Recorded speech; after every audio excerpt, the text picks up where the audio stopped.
আছো। তো আমি একটা শর্ট একটা ভিডিও তোমাদের সাথে শেয়ার করছি।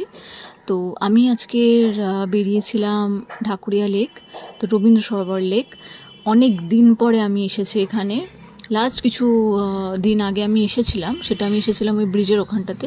বাট আজকের আমরা ঢাকুরিয়া লেকে যাচ্ছি, ওখানে খুব মজা করব, ভিডিওস করব, অনেক ছবি তুলব, অনেক ভালো ভালো।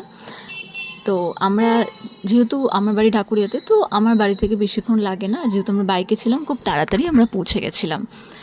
তো আমরা ওখানে পৌঁছে গিয়ে দুজনের ওয়েট করব। আমরা পৌঁছে গেছি।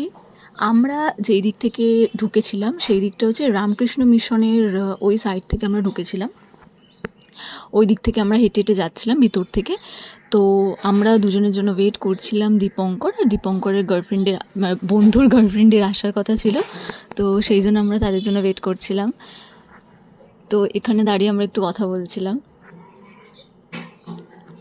আর এই জায়গাটাতে ঠিক এটা হচ্ছে রামকৃষ্ণ মিশনের ওই দিকটাতে, যেই দিক থেকে লেকে ঢোকা যায়, এই সাইডটাতে, ওখানটাতে বাইক রাখা যায়, ঠিক আছে? তো রেখে আমরা ঢুকেছিলাম ভিতরে। তো কিছু কিছু ফটো আমি তোমাদের সাথে শেয়ার করছি, যেই ফটোগুলো আমরা তুলেছি, অনেক ভিডিওস তুলেছি, সেই ভিডিওগুলো আমি শেয়ার করছি আর শেয়ার করেওছি আমি, তোমরা দেখেছো নিশ্চয়ই। তো কেমন লাগলো অবশ্যই জানিও ভিডিওটা যদি ভালো লেগে থাকে তো কমেন্টস করো। আমি এরকম আরও শর্ট ভিডিও আমি শেয়ার করব তোমাদের সাথে। তো thank you so much, thank you for watching.